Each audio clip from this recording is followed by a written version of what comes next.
Hello दोस्तों, we the environment channel पर आपका स्वागत है। और आज हम जानेंगे कि कैसे हमारा एजुकेशन सिस्टम एक्सेलेंस को डिमोट करता है और कैसे बड़ी बड़े कोचिंग इंस्टीट्यूट्स इस बात का फ़ायदा उठाते हैं। जैसा कि आप सब जानते ही होंगे कि इंडिया में अच्छे स्कूल्स और उनमें भी अच्छे टीचर्स की कितनी कमी है, और उसमें भी स्टूडेंट्स के बीच कितना कॉम्पिटिटिव इन्वायरमेंट बनाया जाता है अच्छे से अच्छा करने का। इस कॉम्पिटिटिव इन्वायरमेंट में पीछे रह जाने के डर से ये कोचिंग इंस्टीट्यूट्स बहुत छोटे क्लासेस में ही हमारे स्कूल्स में आते हैं और हमें कन्विंस करने की कोशिश करते हैं कि हमसे अकेले से ये सब नहीं हो सकता, और इसीलिए उन सब इंस्टीट्यूट्स को ज्वाइन करना क्यों ज़रूरी है। इन इंस्टीट्यूट्स को ज्वाइन करते ही हमें एक कॉन्फिडेंस बूस्ट, एक मोटिवेशन दिया जाता है कि हम भी कैसे सक्सेसफुल बन सकते हैं। हमें ये दिखाया जाता है कि कैसे हम जैसा ही एक एवरेज स्टूडेंट सोसाइटी में बहुत सारा नाम कमा सकता है या आगे चल के बहुत सारा पैसा कमा सकता है। ऐसा कॉन्फिडेंस और ऐसा मोटिवेशन पाके हमें लगता है कि हम कोई भी एग्ज़ाम क्रैक कर सकते हैं, चाहे हमें सब्जेक्ट्स में इंटरेस्ट हो या ना हो, या हम उनमें कितने भी वीक रहे हों। हमें ऐसा लगता है कि हम एग्ज़ाम्स में अच्छे से अच्छे मार्क्स ला सकते हैं, और इसी वजह से हम इन बड़े बड़े कोचिंग इंस्टीट्यूट्स के टीचर्स को अपना हीरो बना लेते हैं, क्योंकि उन्होंने ही हमें ये कॉन्फिडेंस दिया कि हम ऊंचे से ऊंचा एम कर सकते हैं और बड़े से बड़ा कंपटीशन बीट कर सकते हैं।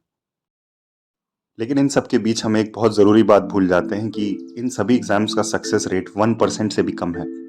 बड़े बड़े एग्ज़ाम्स जैसे यूपीएससी और आईआईटी बस कुछ 100 या कुछ हज़ार सीटों के साथ ही आते हैं, इसीलिए 95% से ज़्यादा बच्चों का तो इसमें कभी भी नहीं होगा। तो फिर सवाल ये उठता है कि जब कुछ हज़ार बच्चे ही इन सब एग्ज़ाम्स को क्रैक कर पाएंगे, तो ये बाकी के लाखों बच्चे वहाँ पर क्यों हैं? तो इसका जवाब है कि उन्हीं को ये कोचिंग इंडस्ट्री अपने पास खींच के लाती है और इन्हीं से अपने प्रॉफिट्स बनाती है। ये इंडस्ट्री इस बात की चिंता भी नहीं करती है कि बहुत सारे बच्चे बहुत ही हम्बल बैकग्राउंड से आते हैं, जैसे किसी का एग्रीकल्चरल बैकग्राउंड हो सकता है या फिर कोई लोअर मिडिल क्लास फैमिली से आ सकता है। इन सब फैमिलीज में माँ बाप अपने बच्चों को पढ़ाने के लिए अपने पूरे जीवन भर की सेविंग्स लगा देते हैं,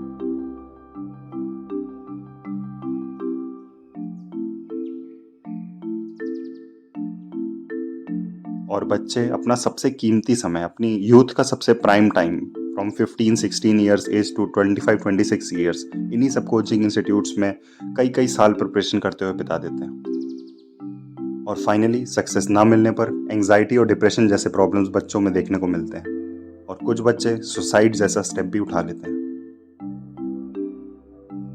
लेकिन इन सब के बावजूद भी हमारे आसपास के लोग, हमारे आसपास का मीडिया हमें कॉन्स्टेंटली पुश करता रहता है कि इन सब एग्जाम्स को हमें कैसे क्रैक करना चाहिए, क्योंकि इन सब को क्रैक करने से ही हमें सोशल रिस्पेक्ट मिलेगी, हमें ज़्यादा से ज़्यादा पैसा मिलेगा, हमें पावर मिलेगी।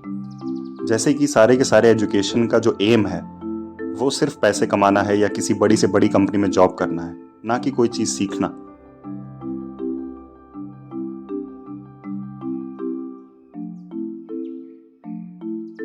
तो क्या कोई बेहतर तरीका हो सकता है अपनी स्टूडेंट लाइफ को बिताने का? इसके लिए हमें अपने आप से कुछ सवाल करने होंगे। हम सब स्टूडेंट्स को अपने आप से ये सवाल करना होगा कि हम लाइफ में एक्चुअली क्या पाना चाहते हैं। क्या हम जो कुछ भी कर रहे हैं या जो भी पढ़ रहे हैं उसका बस मेन एम ज़्यादा से ज़्यादा पैसे कमाने वाली नौकरी करना है, या ज़्यादा से ज़्यादा पावर बटोरना है? क्या हम जो कुछ भी पढ़ रहे हैं उसमें सचमुच हमारा इंटरेस्ट है भी, या हम बस अपने आसपास की सोसाइटी को प्रूव करने के लिए पढ़ रहे हैं? हमारी क्या स्ट्रेंथ्स हैं, हमारी क्या वीकनेसेस हैं, हमें इन सब पे सोचना होगा। हम जिस भी फील्ड में आगे जाना चाहते हैं उसमें जो जो लोग हमारे सीनियर्स हैं या जो हमसे पहले आगे जा चुके हैं, उनसे बैठ के हमें बात करनी होगी कि क्या वो अपनी चॉइसेस से सेटिस्फाइड हैं, क्या उस सेक्टर में वो चीज़ें हैं जो हम पहले सोच रहे थे, क्या जो भी ड्रीम्स हमें शुरू में दिखाए जाते हैं किसी भी फील्ड या किसी भी चीज़ की प्रिपरेशन के लिए, वो आगे चल के भी वैसे ही होता है जैसे हमने उसे सोचा था। इन सब चीज़ों की इंक्वायरी हमें करनी होगी। साथ ही साथ हम सबको मिलकर अपने एजुकेशन सिस्टम को भी सुधारना होगा। इसके लिए हम कुछ दूसरे देशों से भी सीख सकते हैं। पिछले कई सालों में दुनिया का सबसे अच्छा एजुकेशन सिस्टम फिनलैंड का रहा है। मैं जानता हूं कि फिनलैंड और इंडिया की सोसाइटी में बहुत फ़र्क है। वहाँ की इकोनॉमी अलग टाइप की है, वहाँ की सोसाइटी, वहाँ का कल्चर अलग टाइप का है, वहाँ पर पॉपुलेशन कम है। मगर फिर भी अगर कोई किसी चीज़ में हमसे आगे है तो हमें उससे ज़रूर सीखना चाहिए। पहली चीज़ जो वहाँ पर बहुत अच्छी है वो ये है कि वहाँ कोई स्टैंडर्डाइज्ड टेस्ट नहीं है, कोई कॉम्पिटिटिव एग्ज़ाम नहीं है। वहाँ पर फोकस बच्चों की लर्निंग पर है, ना कि उनसे कोई एग्ज़ाम क्रैक करवाना या उन्हें कोई जॉब देना। वहाँ का सारा ध्यान इस चीज़ पे है कि हम कैसे बेहतर ज़िंदगी जी सकते हैं, ना कि इस बात पे कि हम कौन सा एग्ज़ाम निकाल सकते हैं। दूसरी चीज़ ये कि वहाँ पर जो टीचर्स हैं वो अच्छे से पढ़ाने के लिए ट्रेंड हैं। उनका एम बच्चों को इंडिविजुअली गाइड करना है, उनकी मदद करते रहना है। ना कि पैसे कमाना है या ज़्यादा से ज़्यादा बच्चे अपनी कोचिंग में इकट्ठा कर लेना है, ऐसा कोई भी एम नहीं है। वहाँ पर क्लासेस में कम बच्चे होते हैं जिससे टीचर हर एक बच्चे पर अच्छे से ध्यान दे पाता है। अगली चीज़ जो फिनलैंड में अच्छी है वो ये है कि वहाँ की स्कूलिंग की एज 7 से स्टार्ट होती है, ना कि 3-4 साल से बच्चों पर भारी भारी बैग और होमवर्क लदा दिया जाता है। वहाँ पर ये फोकस किया जाता है कि बच्चे अपनी फैमिली के साथ टाइम स्पेंड कर सकें, अपने बचपन में खेल कूद सकें, दोस्त बना सकें। जो ये सब चीज़ें होती हैं, ये सब बच्चों के मेंटल डेवलपमेंट के बहुत ज़रूरी होते हैं, जो उनके पूरी ज़िंदगी भर काम आती हैं। जब इस तरीके का एजुकेशनल बेस होता है तो बच्चे आसानी से ये निर्णय ले पाते हैं कि उन्हें लाइफ में क्या करना है, क्या चीज़ नहीं करनी है, किसकी सुननी है, किसकी नहीं सुननी है, उन्हें कॉलेज या यूनिवर्सिटी में जाके कौन सा कोर्स लेना है और अपनी लाइफ को किस तरीके से जीना है। वहाँ पर कॉलेज जाना या यूनिवर्सिटी जाना सबके लिए कंपलसरी नहीं है। वहाँ स्कूल से निकले हुए बच्चे अपने लिए कोई जॉब बना सकते हैं, कोई और जॉब कर सकते हैं या हायर लर्निंग के लिए दूसरे देशों की यूनिवर्सिटी में जाकर एडमिशन ले सकते हैं। क्योंकि उनका एजुकेशन सिस्टम उन्हें सेल्फ डिपेंडेंट बनाता है, इसलिए वो अपने निर्णय खुद ले सकते हैं। हाँ, ये बात तो ठीक है कि फिनलैंड और इंडिया के सिस्टम में बहुत डिफरेंस है और वहाँ की सोशल सेटिंग यहाँ से बहुत अलग है। लेकिन फिर भी अगर हम कुछ सीखना चाहें तो वहाँ से ज़रूर सीख सकते हैं। अपने एजुकेशन सिस्टम को स्टूडेंट फ्रेंडली और स्टूडेंट फोकस बनाकर हम हर एक स्टूडेंट को एक सच्चा एंटरप्रेन्योर बना सकते हैं।